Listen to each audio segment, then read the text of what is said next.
Thank you very much. Welcome everybody, it's great to see you here. Firstly, I come from the oil industry, so I'm a little bit sort of panicky about safety, but I just wanted you to acquaint yourself with the exits in this theatre. Second thing I'd like to do is just to advise you that for the first time ever in our Newport Bermuda race, we are being live streamed at this moment, and I'm hoping that this will all be up on Facebook for you to see later on. Nick, if you could just wave, and your team up at the top there. So we are trying to get up. We're trying to keep up with social media. Now, ladies and gentlemen, I'd like you to stand, please.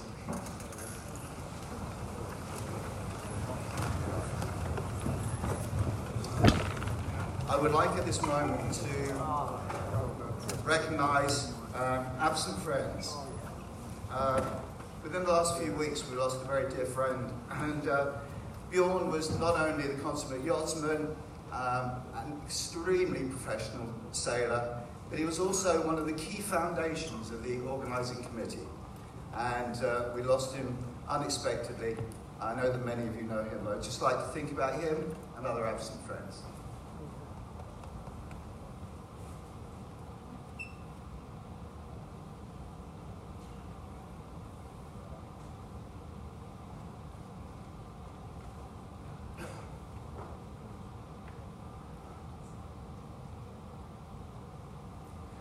Thank you very much.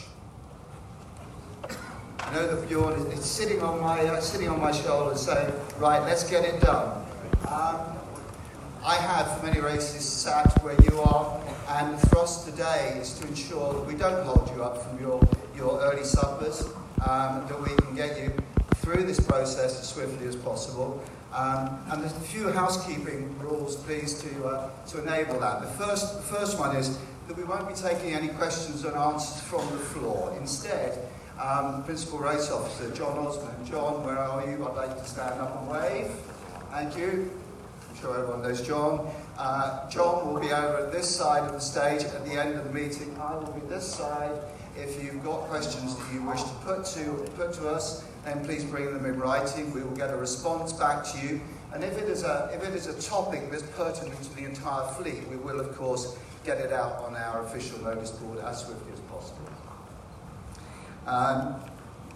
I'd like to say that in your packs, which I'm sure you've been trying to read in this light, you've got in your skipper's bags, you've got scratch sheets, you've got starting sequences, sailing instructions, declarations of health, you've got information on the weather and the Gulf Stream, and you've got lists of boats alphabetically and by sail number. I'd like to say something about scratch sheets. Firstly, class composition, and this was put together by 4 extremely qualified and talented individuals from my team, but the class composition is based on various criteria. It's based on rating, sail area, displacement, and light type performance boats. So please bear that in mind when you're looking at the scratch sheets and before you come to us with questions. Unfortunately, delay in data processing may have caused ratings for certain yachts to not be available. We apologise, but there were circumstances outside of our control. As soon as we get that data, we will be issuing the scratch sheets for all the fleet. We'll make sure that's circulated as swiftly as possible. I'd like to plug a few things, if I may. First things first, for those of you who have been down the track a few times and know what the stream looks like, there has been a new society formed this year, the Gulfstream Society. Again, you can apply for membership of that online through the website, and we're hoping that as many of you as possible who have done 5 or more races will feel able to support that new initiative. I'd also like to draw to your attention a number of special interest trophies. We're not just here for the St David's Lighthouse and the Gibbs Hill. There are some special interest trophies which the application process is still open until 9 a.m. tomorrow morning. The Glenn Family Participation Trophy, the Stevens Brother Trophy. There are various regional prizes, For our international visitors, there's the City of Newport trophy for the best performance by a foreign yacht. And we also have the Pratt Freeboat Team Trophy, which is, can comprise of boats from mixed divisions. As I said, these special interest trophies are going to be, applications will be, or entries rather, will be accepted until 9 a.m. tomorrow morning. Again, please look at the website. At this point, I'm going to call on Tim Shields, who is the Vice President of Hinckley. And as you know, this race wouldn't happen without the support of many sponsors. Today I'm delighted to say that Hinckley very kindly stepped forward and are not only providing us with this use of this theatre, but also a number of the VIP boats that will be running around tomorrow. And so without much more ado, I'd like to come on stage and introduce him. Hello everyone, I'm Tim Shields and I'm the VP of Service for Hinckley. We're excited to be here, but I will be brief. We're very excited to be sponsoring this year's race. Hinckley has been building and servicing boats since 1928, so we're celebrating our 90th anniversary this year. Competing in the Thrash to the Onion Patch has been an important goal and accomplishment for many of our owners over the years. This year, we have 8 Morris and 7 Hinckley's in the race, plus a large number of our yacht service customers. I'd just like to point out 2 important team members I have in the room tonight. Tara Regan runs our yard in Portsmouth, which is the largest full-service yard in Rhode Island, and is perfectly placed for competitors to prep for this race and others in the area. Was also voted ABRA's Boat Yard of the Year. So congratulations, Tara, and thanks for helping everyone get ready. And then Pete Mannion is right. Thank you. And Pete Mannion is right next to Tara. Pete is our general manager of our newest yard in Stamford, Connecticut. And Pete is racing in this year's race, so watch out for him. And we're excited to be in Stamford in our 8th service yard. On behalf of the employees of the Hinckley Company, we'd like to wish you the best of luck in this year's race and a fast and safe sail to Bermuda. In closing, we'd like to show you a brief video on the craftsmanship and design that goes into each of our picnic boats. After the race, I'm sure many of you will be looking forward to some fun on the water with your family members. Have a safe race, and thank you so much.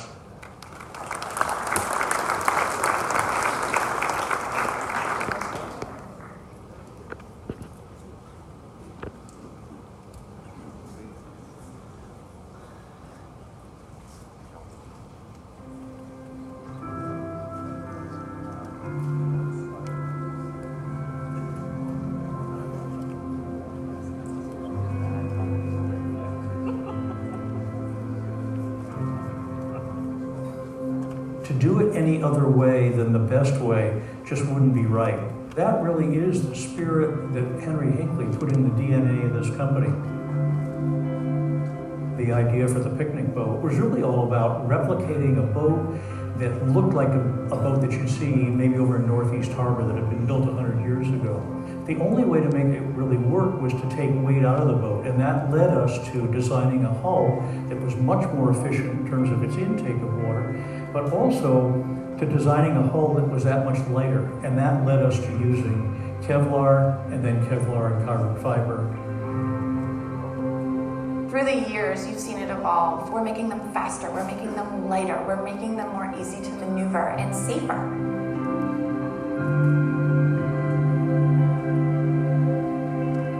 Probably one of the most important evolutions of the process, of the method of building our hulls, is actually infusing all of the structure as part of the hull shell. Ultimately, building a boat with epoxy and carbon and Kevlar together, it is absolutely the strongest bond that you can get.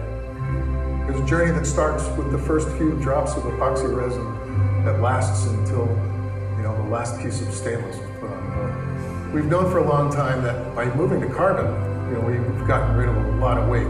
Skins can be thinner, we can use less resin, we can use less material, and ultimately we can get the same strength, and actually better strength with less material, less weight.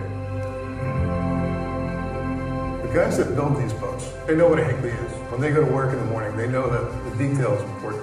A lot of these people were building Hinckleys when they were solid fiberglass and solid wood.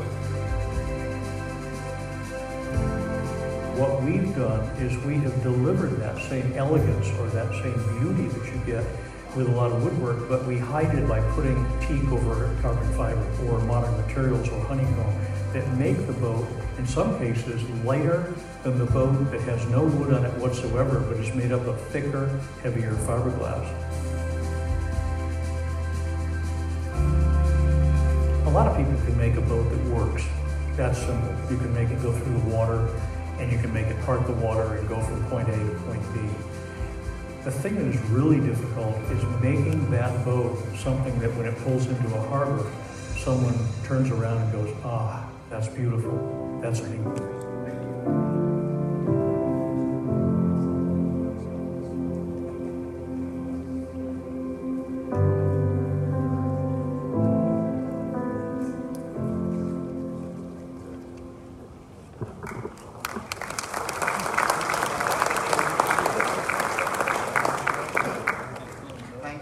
Tim, as I said earlier, this race wouldn't happen without a number of sponsors supporting us, and we thank them very much indeed for that support.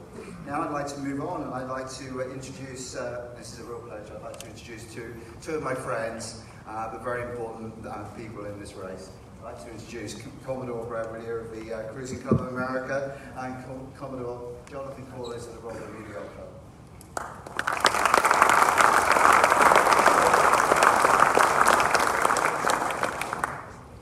Brad Willauer. My name is John Corliss. And both of us would like to thank the man on my left, Jonathan Bruin, chairman of the Bermuda Race Operation Committee. He's been working for 2 years with a committee of 30 to 35 people, meeting maybe 12 times. Would you all please give him a round of applause?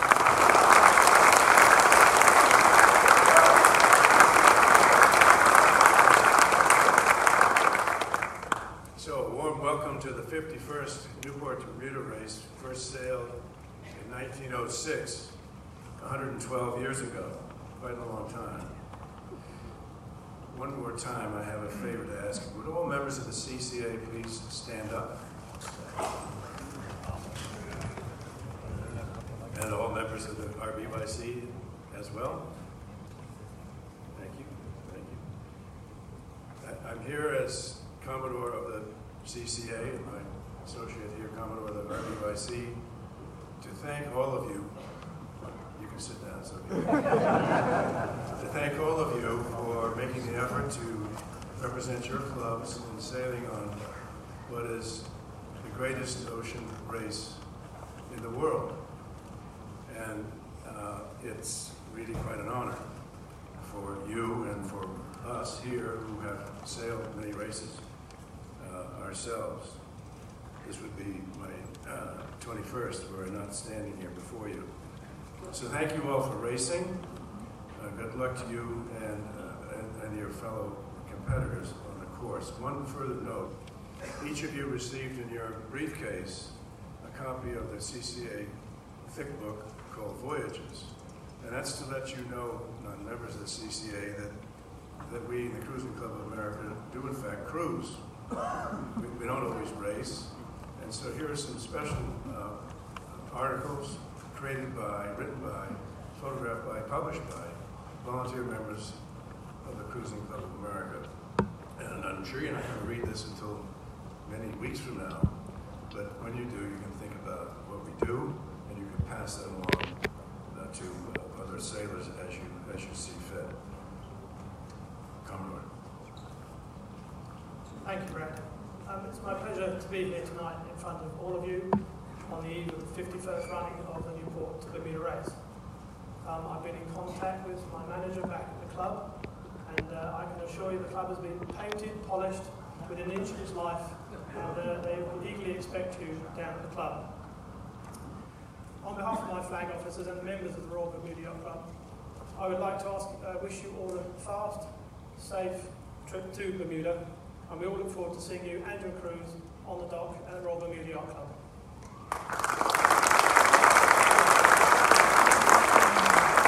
Thank you very much, gentlemen.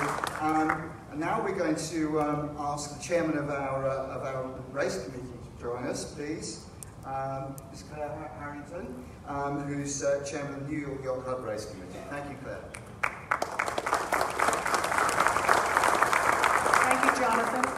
I'm delighted to be here this evening on the eve of the 2018 Newport to Bermuda race. It's great to see you all, and I do wish you fair winds. I will just make a few brief comments about the start. I and a team of approximately 30 some odd individuals will be responsible for getting you underway tomorrow afternoon.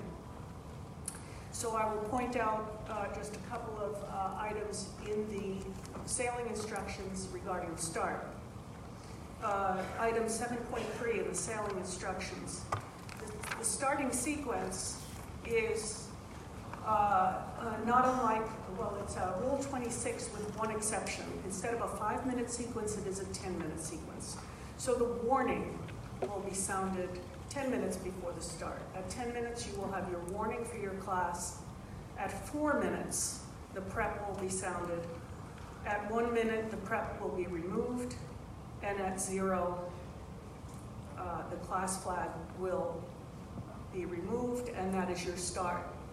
Simultaneously, the warning for the following class will be raised. So for those of you who know the term, it will be rolling starts.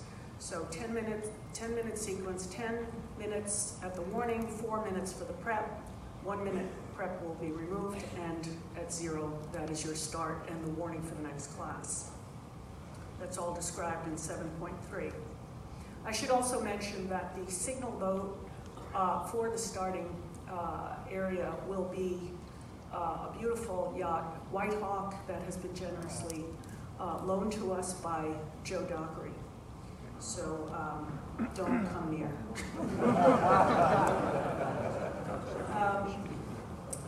And I will also call your attention to item 7.5, and I'm going to read this because it is very important.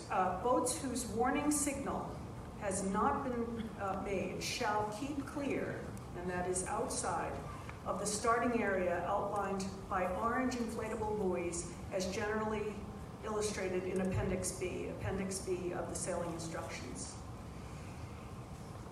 B, here too, the race committee intends to establish a press alley.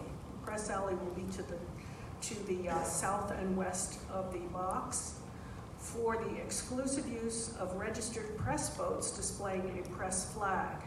The press alley will be delineated by green inflatable buoys laid approximately parallel to the starting area boundary. Nearest the starboard end of the starting line, boats shall not enter the press alley before their warning signal. I'd recommend you stay clear of the press alley at all times. It will be quite congested in there. But all of that diagram is in the Appendix B of your sailing instructions. And as you all undoubtedly know, tomorrow's forecast, we've all been watching it very carefully. First of all, calls for an outgoing tide all afternoon, outgoing current, and at times up to 1.3 to 1.4 knots. In addition, the forecast calls for a northerly wind. So downwind, down current, I recommend you be very conservative on your start because otherwise an X-ray flag is going to be very expensive. And if I might just quote briefly before I leave you, on a long distance race, someone by the name of Dennis Connors did a brilliant start, and someone congratulated him on his start, and he said, "It's not the start that counts, it's the finish." So be careful on the starting tomorrow. I wish you all luck, and I look forward to seeing you out on the water tomorrow. Thank you very much.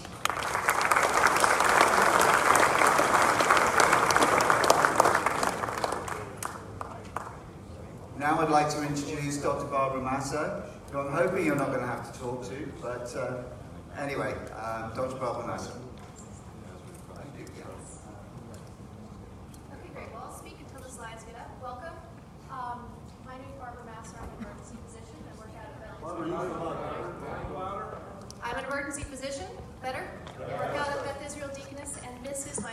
time acting as a medical consultant for this race. Can't believe how quickly time has gone by. First off, and you'll have this information in the laminated sheets, but if you need to contact me, these are the numbers to contact. This is in the information. The only thing I wanted to highlight is a couple of things. One, I'm available 24/7 via cell phone. I'm also available via email, which I have found in the past races to be probably the most efficient and effective way to communicate if it's not an immediate life threat or an immediate something to which you need to speak to me right away, just because it's documented and we can confirm that you understand what we're each saying. I have another physician who is my backup, so if for some reason you call my cell phone and you do not reach me, then please call the second line. That is another emergency physician that's done this for the last 2 races as well. The third is the last backup is fortunately not been used yet, but now that I've said that, it probably will. The attending physician on call, working currently at the BI emergency department, call the number. It's a landline. Ask for the attending physician. They understand that you will be calling, and they will do their best to help you. So the next question is when to call. And essentially what I'd like to stress is that for a patient that is unconscious or in obvious distress, difficulty breathing, chest pain, severe trauma, unresponsive, please call the Coast Guard directly. You'll need to, with that level of severity, you'll need to establish direct contact, look at medevac procedures, that sort of thing, go right to the Coast Guard. For anything else, please feel free to call me. Nothing's too small. I'm happy to help, and I'm available. That's what I'm here for. So just wanted to run through a few things that I need to have on board. I'd like you to have on board for the crew, for each of your crew. So please make sure you have crew members' medications with their dosages, their medical problems, current and past problems, surgeries, etc., allergies, and their immunization status, whether or not they need a tetanus, that sort of thing. Briefly, when you contact me, I'll walk you through this if we have a two-way communication, but just so you understand, these are the questions I'm going to be asking you. Specifically, what is this level of consciousness of your patient? That's the first question. Are they alert? Are they responsive? Are they confused? That's a very important kind of sign for us to progress and decide what we're going to do next. The second is, what is the problem? And tell me how it happened. Tell me what happened. The boob came around, they were hit in the head. They've not been feeling well for 12 hours and then they vomited for the last 6. Just tell me, in your own words, what's happened. And then please let me know what medical problems, if any, the person has. That's super important to put things into context. And lastly, it is helpful to have some objective data, and if this is something that you or a crew member can obtain, a rough estimate of patients' vital signs, their heart rate, their temperature, their breathing rate, just is very helpful to get a sense of how sick or ill someone might be. And then again, the last thing is, what have you done? Well, we brought them back to the cockpit, we've given them something to drink, they're resting, etc. Another additional information that would be helpful is, again, the distance from port or rescue, medications and medical equipment on board, and again, the medical training of your crew members. Do you have a physician on board? Do you have an EMT on board? It's important to understand that. And if you have a physician, what type of physician? That's always helpful. The last thing that I wanted to mention, which is I haven't mentioned in previous races, is the concept of when to transition care. So I am here to help, and when you have anything that's non-life-threatening or not an obvious first call to the Coast Guard, please get me involved and we'll work through it.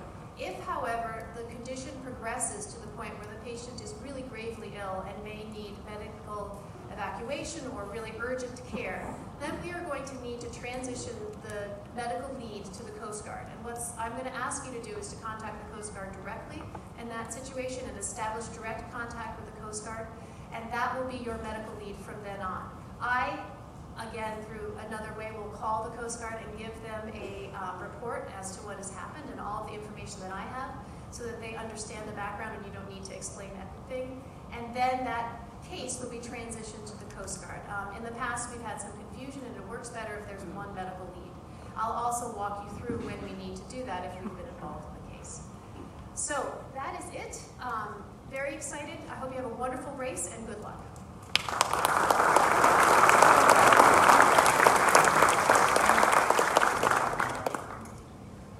I'm going to ask the chairman of our committee, communications committee, to now join us, Chris McNally. Thank you.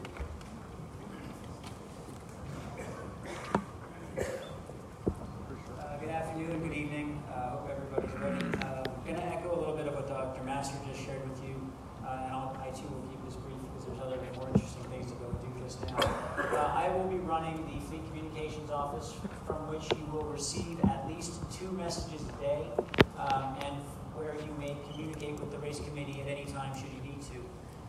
You should have received something like this, a double-sided yellow laminated sheet in one of the bags when you registered, or tonight. I'm not sure which bag it went in. I believe it was sometime earlier this week.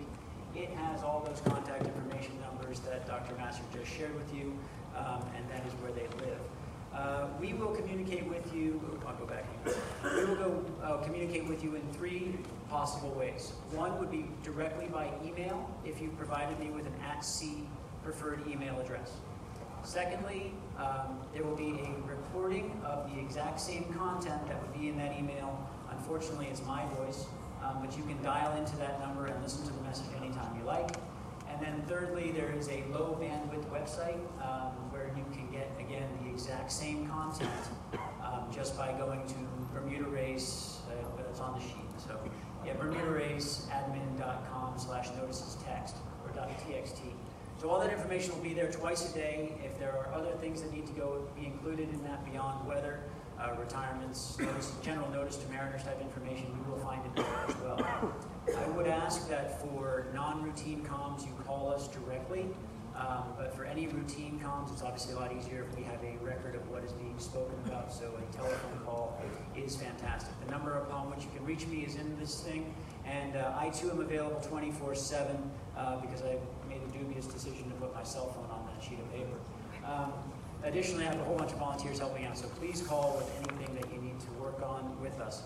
Reminder that a sat phone is not a VHF, it is not a single sideband, and some of your best help is going to come from the people sitting next to, behind you, to your right or left. And if you need assistance on the course, the closest people to you are the other competitors. On the left is casting a net, on the right is point-to-point contact, which is email and or satellite phone communications. This is the content of what this sheet looks like. It's not in color, or it's not in yellow paper here. But please keep it handy at the nav station, and if you can find a few minutes between now and the start of the race, I'd encourage you to program your sat phones with the numbers that you might be using most frequently, so that you don't have to fumble in the dark of night when you need to make a phone call.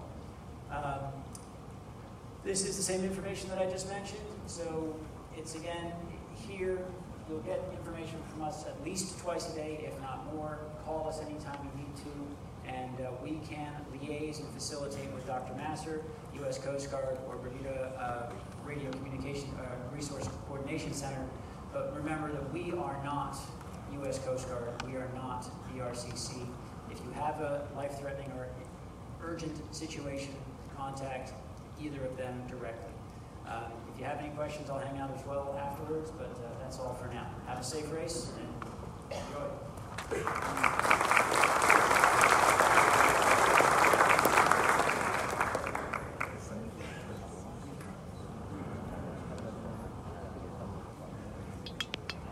I'm now going to ask our Commodore of the Royal Bermuda Yacht Club and Vice Commodore to talk a little bit about the best way to approach Bermuda.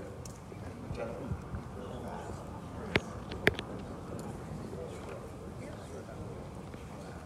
Hello again, everybody. I'm delighted to be joined on stage tonight by my Vice Commodore, David Benavides, and I'm very appreciative of the support that he has given me throughout this whole process, so thank you, David. We're now going to run through a small slideshow that deals with the approaches to Bermuda and also with some other useful items.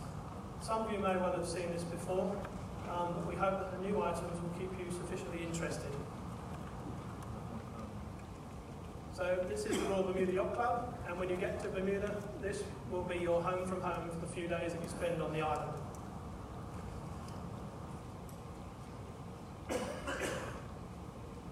So depending on how you approach Bermuda, during the daylight, you should observe Gibbs Hill Lighthouse, which is located on the south shore, or the headland at the eastern end of the island first.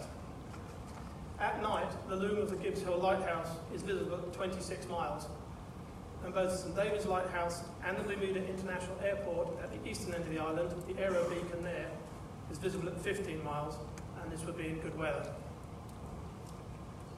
As you progress around those markers that are located to the northeast of the island, you'll come across this marker, which is known as the Kitchen Shoals Beacon.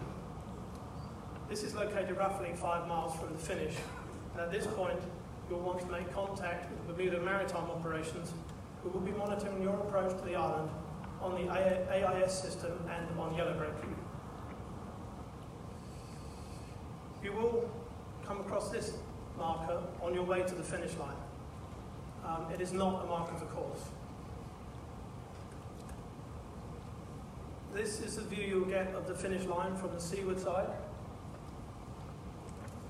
And it is the most obvious landmark in the area of the finish line. We have a very dedicated team on site to monitor your progress and your crossing of the finish line, and that team is headed up by our immediate past Commodore Beatrice Oatley, and we could not do the race without her and her team. So once you get to the finish line, all is not quite as clear as it seems. The line itself is done on a magnetic bearing back to the lighthouse. The two buoys there you see indicated in red and green, there is a description on the top of the screen. That is a line that you have to pass through, but it may or may not be on the actual finish line on the bearing. The buoys tend to move around with the effects of wind and tide. So when you pass through that finish line and you have a bearing to the lighthouse of 291, I would advise you to keep going just a little bit longer so you're absolutely sure you've crossed that line and not just crossed through that gate and rounded a buoy and not actually finished correctly. The buoys do not have AIS markers on them. When you do cross the line, take the time of your own crossing and then enter that time in the Eastern Daily Time on the Certificate of Compliance. Please do not try to call the finish line tower. And lastly, when you have crossed the finish line, please do not turn around and try to go back through it, but head out to seaward a little bit and then come back towards the island. After you've actually finished, prior to entering the ship channels protecting Hamilton, you're requested to contact the Marine Operations on VHF Channel 16 or Channel 27 to receive an update on any shipping traffic in the area. They do recommend that you do not go to Hamilton in the hours of darkness, but that is up to you. If you do go into St George's Harbour at night, you have to anchor in the quarantine area, which is located on the south side of the harbour. It is identified on the maritime charts as Powder Hole. There you'll have to remain under quarantine, and your crews must remain on board until proceeding to customs at the Royal Bermuda Yacht Club. So I've arrived. So what do I do now? Can you clear customs in St George's? And the answer to that is no, and that is dealt with in Sailing Instruction 13.1. You have to fly your Q flag, your yellow Q flag, until you're cleared by customs. You can get off the boat, but you cannot leave the premises of the yacht club until you've been cleared by customs. Fuel we'll deal with in a minute. So for the first time, you can now buy duty-free fuel in any quantity. So when you check in with customs, you will be given a fuel voucher, one per boat, comes with a number, and you will be able to buy your duty-free fuel, as opposed to having to buy, I think it was 1,000 gallons of it before. At the Yacht Club, you will also be able to get local SIM cards, which are being provided by One Communications, and there will be various plans available for that. As per normal, the duty desk and the customs clearance will be located in the Trophy Lounge at Royal Bermuda Yacht Club. And we also have a new building, the Regatta Office, which will house jury and media, will be located in this green building in Bars Bay Park. In conjunction with the Sailors for the Seas program, we're stepping up the recycling in Bermuda. I'll just leave that up on the screen a little bit and you can just read through that.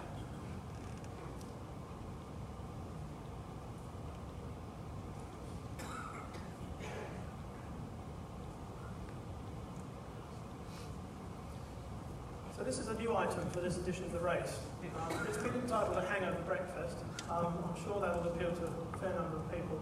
But if any of you would be interested in coming in and hearing a little bit more about the membership options at the club, just going to have a little open house breakfast on the date there, and you can come meet the membership committee, have a look around the club, and see if you'd like to become part of us.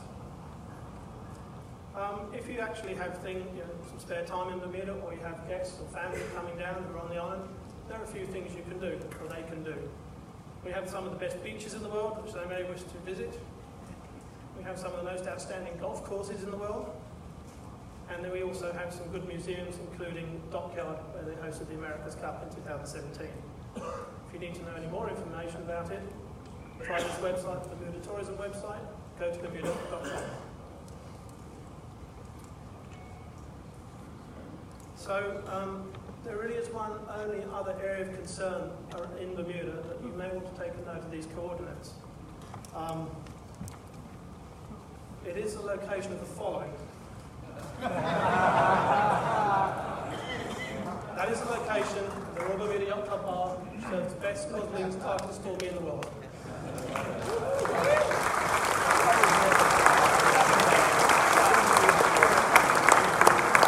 Thank you very much, and we'll see you all in Bermuda.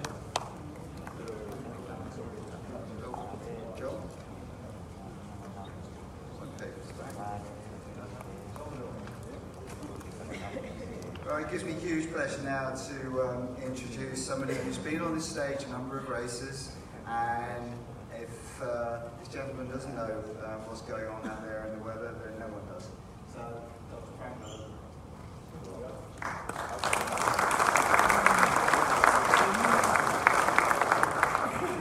Good afternoon.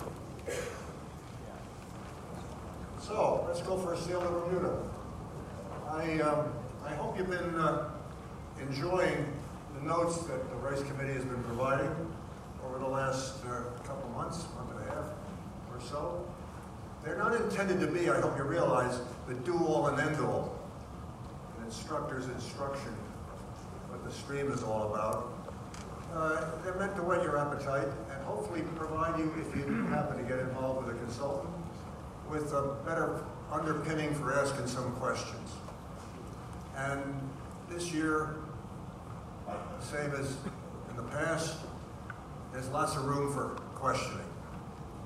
The spring has been dominated by clouds, as you know, only too well, particularly in New England. And in terms of the Gulf Stream, a relatively active meander pattern. A meander pattern that has not been, again, consistent with what's been going on the last 3 years. Entirely consistent with or entirely in line with what you read about in the textbooks. So the meander has really taught you to be, if you are any questions about being a little skeptical about how things are going to behave, when you want to take a hard look at what's been going on over the last couple of months. How about today? Well, the clouds hung off a little bit, and we're able to get a composite for the 12th. That's about as close as you get, and for those of you that follow me, you know that I like the Rutgers site to start with. And here's your meander that had the crest pretty much just to the west of the rum line, and then dipped right down, influencing about 70 miles of the rum line last week. And the crest has moved a little bit to the east, and the whole thing is sort of stretched out further east, changed the wavelength. So at the moment, the meander doesn't look to be giving us much in the way of a navigational boost in the vicinity of the rum line.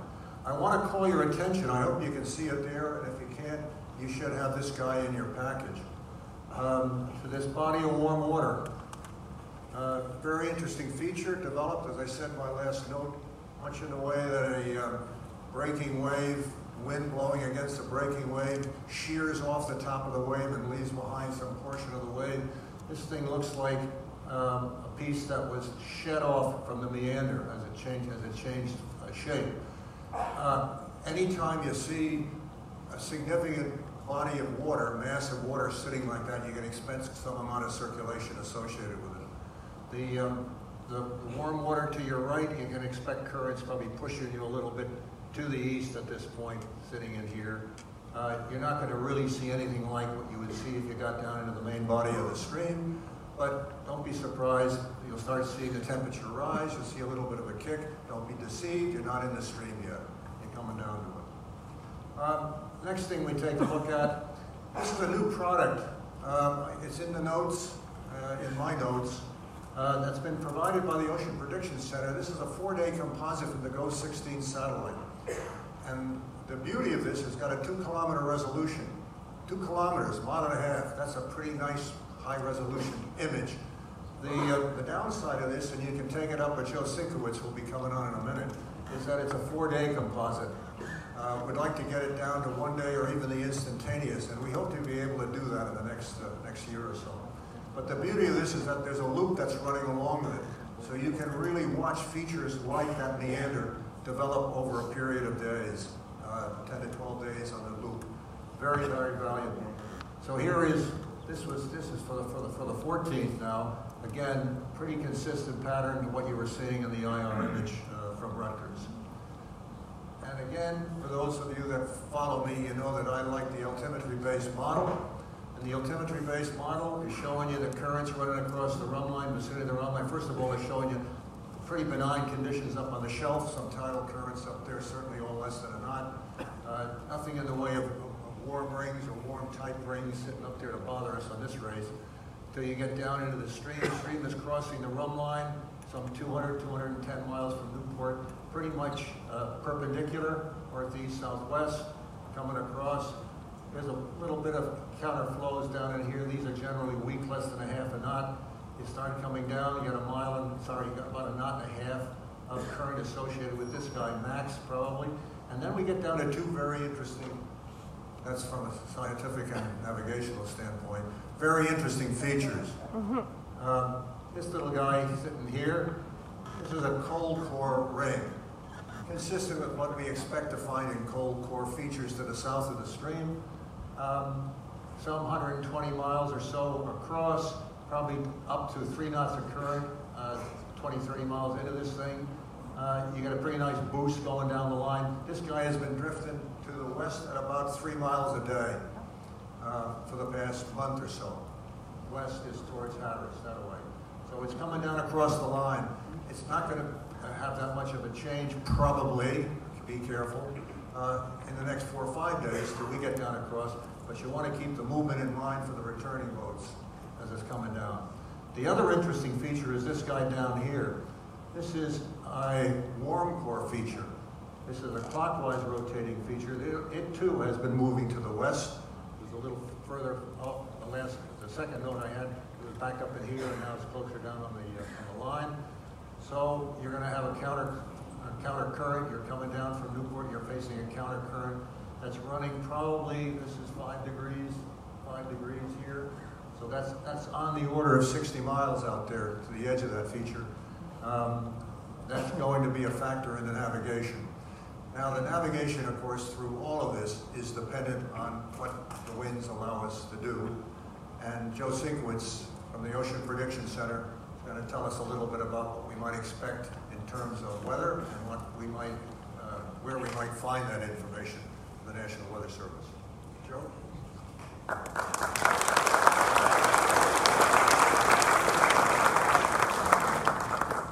Thank you, Frank. It's my pleasure to be, I've done several of these now, and it's always my pleasure to be here in Newport and with the excitement as to what's going on.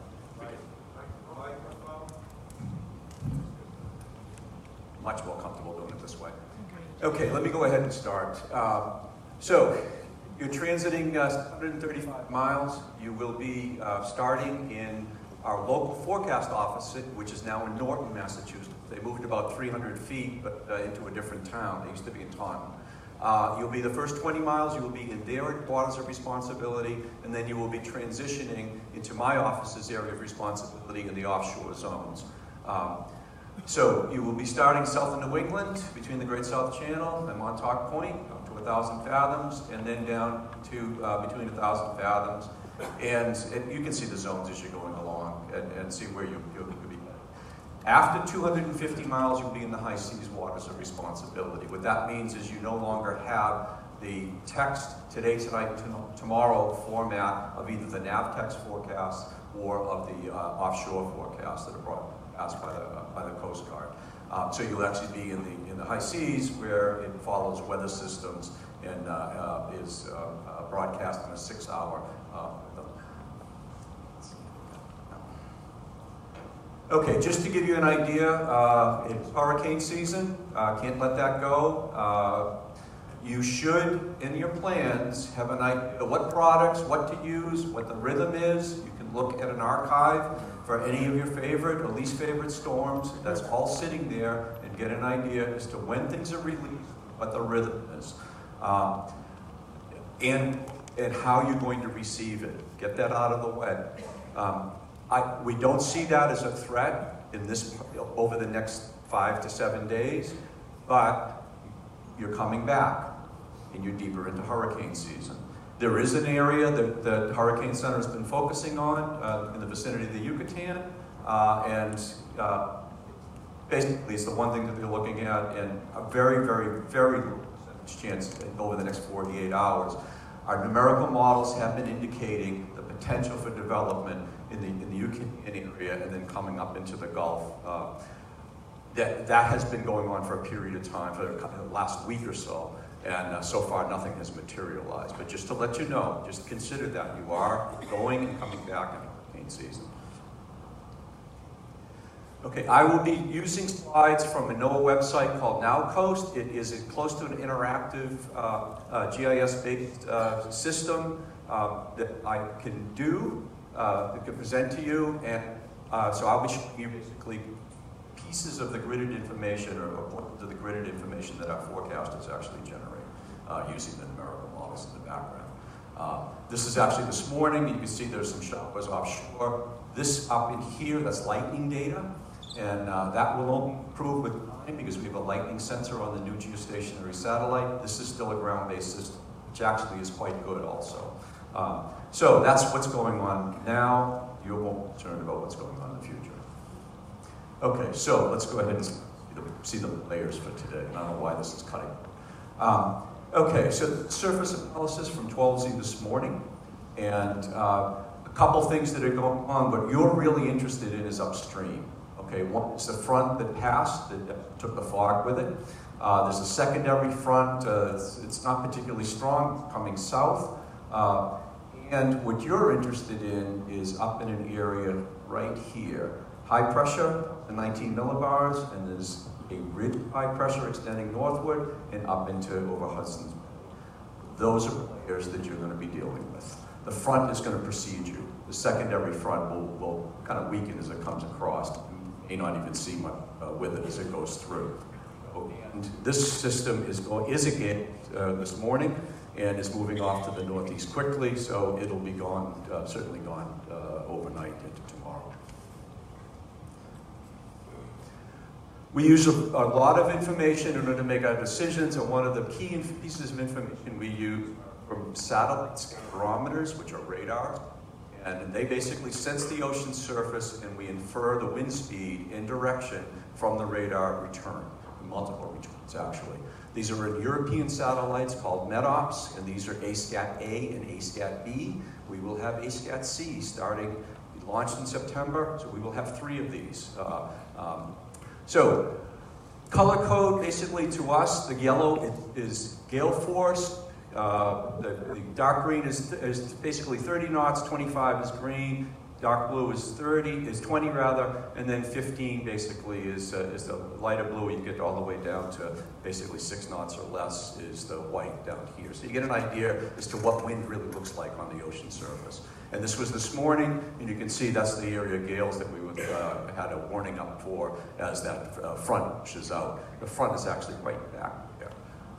And the secondary front is obviously up to the north. These are on a 12-hour frequency schedule as they come over. So the next pass will not be till about 22 or 23 Zulu this evening. Just right before about 7:30 or so, or 8 o'clock our time as it passes over. Okay, so the flow. This is 500 millibar flow, which is the westerlies have migrated northward. This is really how we look at the westerlies, and it's typical for spring. We have a trough that is sort of extending. We call it a positively tilted trough.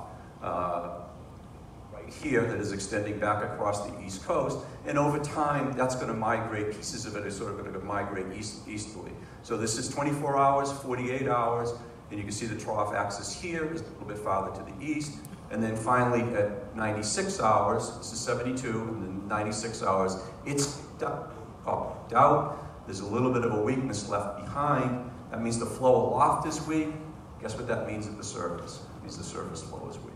Okay, relatively weak. I was just showing you gales. Okay, so, and then if you look upstream, there's another low, upper low that's coming in, kicking in as that comes across, and that basically will be something you'll be dealing with early next week, depending on where you are. 24-hour forecast for tomorrow morning at 12Z, and this was done by Doug Scoble, who actually, he's in his last week. He'll be retiring at the end of next week. Okay, so 1019 high, that's a play for you. And there's a little wiggle right there. That wiggle right there is a ridge. A ridge basically is a manifestation of higher pressure. It means aloft that there's sinking air. Sinking air is nice because it reduces the cloud cover. But what it does also with a ridge axis, along the ridge axis, you typically have weak winds, turning winds, but weak winds. Okay, so that is coming down across. Tomorrow. Remember, this is 8 a.m. in the morning, 12Z.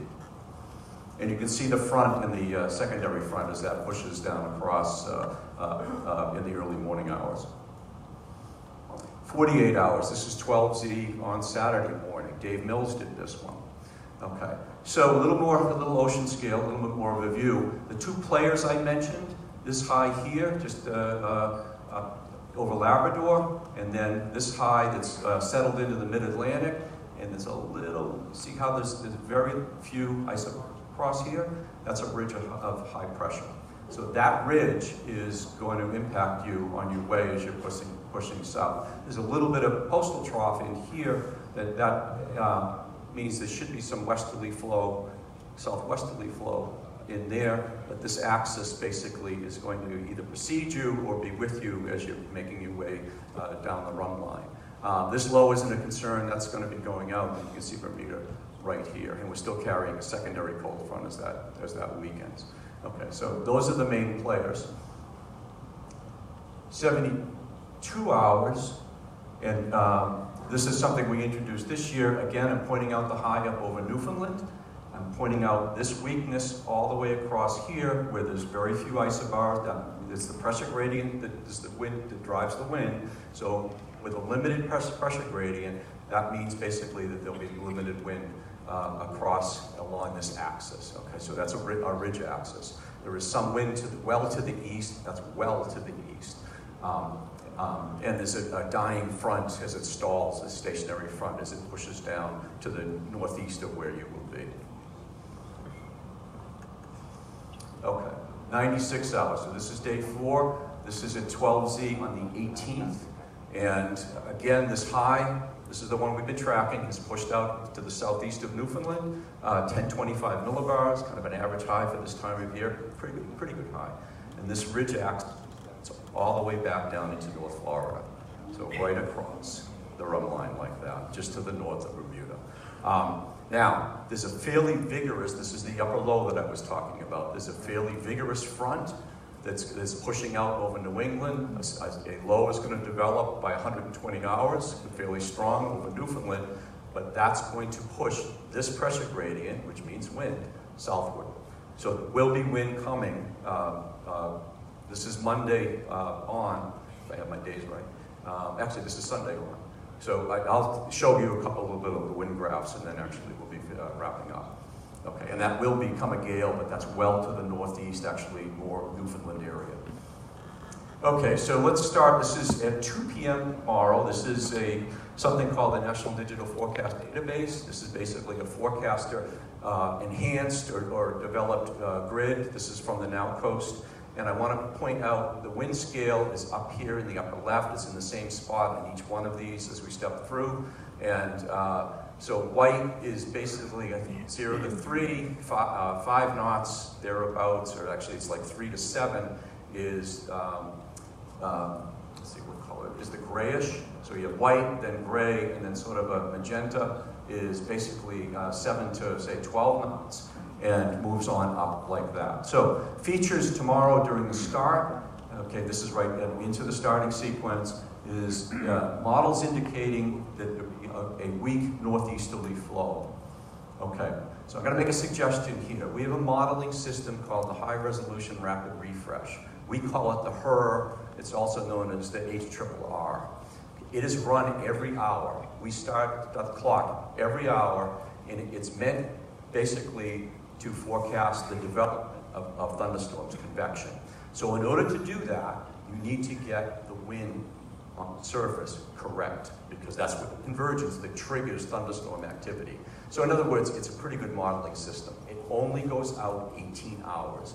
It is a real resource on our computer system, but also it's very, very useful because it captures things like sea breezes and timing of wind shifts fairly well. I can't show you it now because the output doesn't go out far, but for the start time, it's worth a look to look at the HRRR in the morning to see basically an anticipation as to how things are going to change. Because the wind, even though at this time step is northeasterly, weak northeasterly, it is going to switch to southwesterly during the late afternoon, early evening. Okay. So this is 8 a.m. on Saturday morning, and we've been talking about a ridge, that manifestation of a ridge. This is as far as I can tell, this is pretty much the global forecast system, the GFS. There's a little bit along the run line. Our GFS has a little bit more wind than some of the other models. That's basically 10, perhaps even 12 knots of wind along the run in between the ridge axes. Other models don't necessarily have that strength. It's more continuous along the ridge axis, so more knots of wind. Okay. And you can see the features. There's northerly flow on the backside of the cold front as you go all the way down to the south, and there's wind all the way down through Bermuda. This is 8 p.m. on Saturday. I want to do sort of a short sequence. And again, this is the manifestation of the ridge. So the light winds, basically 3 knots or less, 3 to maybe 7 knots of wind, pretty much along a pretty good breadth of the run line. And the teaser wind in front of it, but it's retreating. Okay, and I should go back. Also, you can see the southwesterly flow that has come in, and that's preceding the next system and on the back side of the ridge. It's what you'd expect on the back side of a ridge of high pressure. Okay, this is 8 a.m. on Sunday, and a very large area of the white and a very, very large area of the gray as the high pressure builds in. So the high is actually down here, but then this ridge extends all the way up like that across the run line. Actually down into the Gulf Stream waters, the shelf, south from the shelf break, southward. 8 a.m. on Monday, on the 18th, you start to see the wind is filling in from the southwest. Wind here, way up to the north of up to about 20 knots. But you can see the gradient of the wind. You look at the color scale all the way down, you see 15 to 10 knot. And the ridge, now it's retreating, but it is still on the run and to the, with Bermuda down there. So still, it is at least progressive, as we say. It's in motion, but it's retreating relatively slowly to the south. Okay, wind continues to increase and fill in across the bulk of the course. To 20 knots, 25 knots, almost in this area. And we still have a piece, this is Tuesday, and we still have a piece of the ridge as it's passing Bermuda with the flow going more to the southwest. And last one, this is a little bit different. I don't have a grid that goes out any farther, but I thought I would show you this. This is on our website under probabilities. This is the probability for Wednesday at 12Z, 8 a.m. on Wednesday morning, of the winds being 15 knots or greater. And if I can see Bermuda, should be right in there. Okay, you can see basically how the front pushes southward. This is that southwesterly flow. And basically you see there's an increasing probability of winds 15 knots or greater coming across Bermuda on Wednesday morning. So with that, Frank already talked about this. I want to wish you a safe race. Keep up with the weather as you're underway. It's always in a progress. We're on a 6-hour rhythm. And again, have a very safe race. Thank you.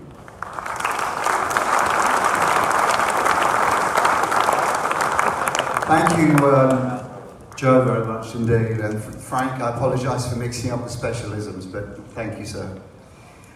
So, over the last couple of cycles of the race, we've been surveying and we've been trying to pick up feedback and ideas for how we can improve and how we can become more alive and real time. And one of the things that came up was that the race needs to be a little bit more present and active in terms of social media.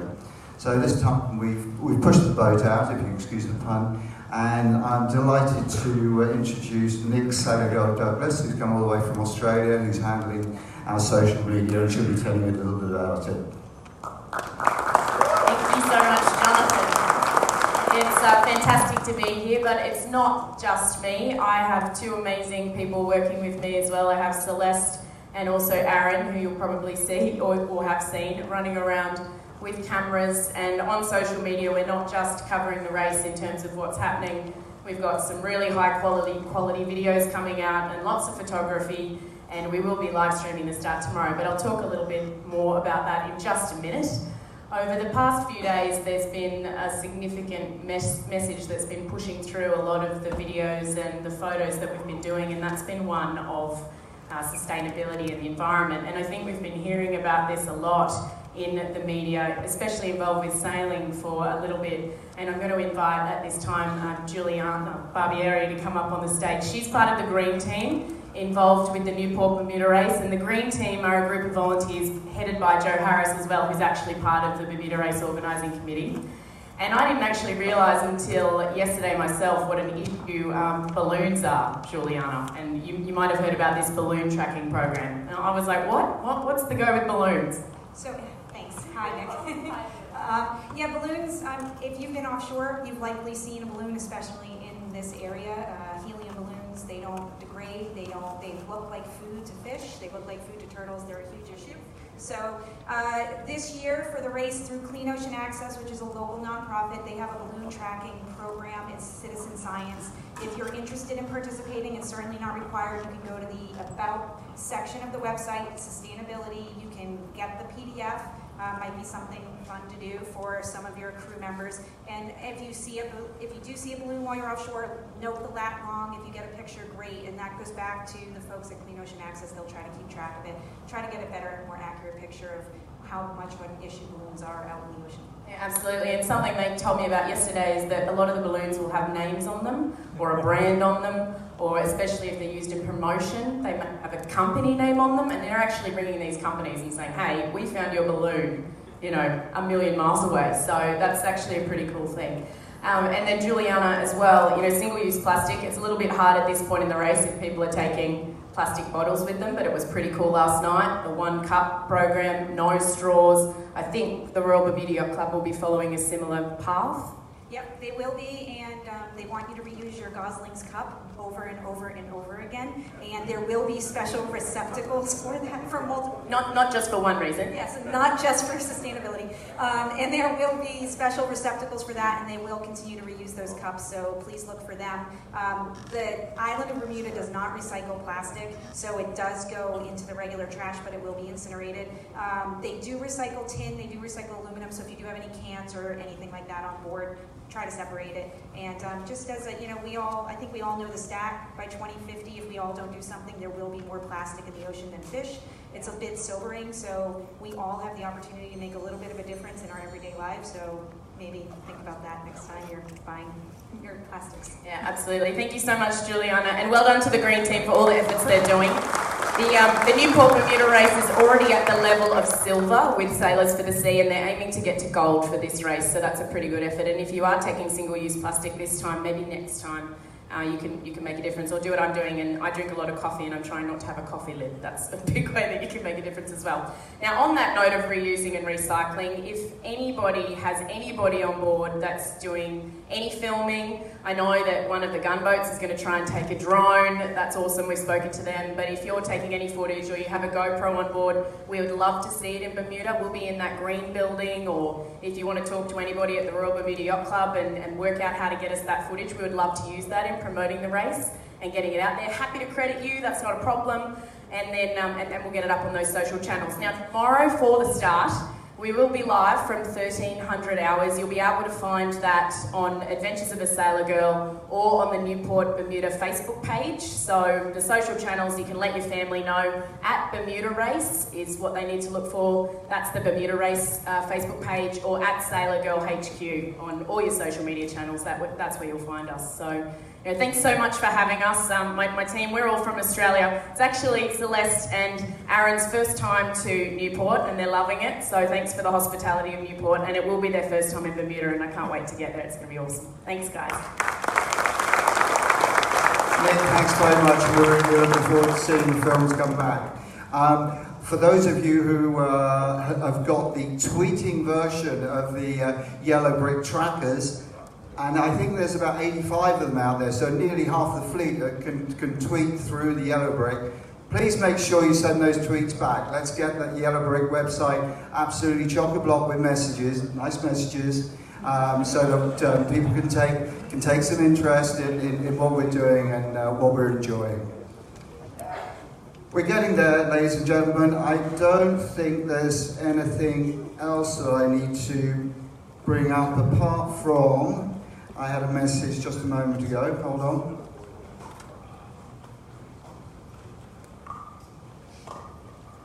This is where I have difficulties with technology. Right, I need to see, please, representatives from the following vessels.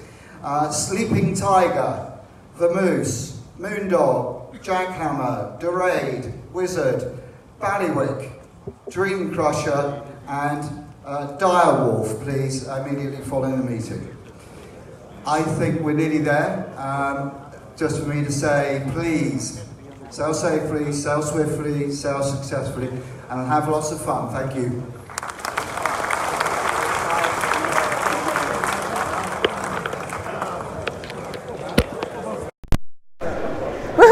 That's the skipper's briefing. Done and dusted, guys. My name's Nick Douglas for Adventures of a Sailor Girl. It's great to be here. See you tomorrow, 1300 hours. Yay! Live streaming is starting.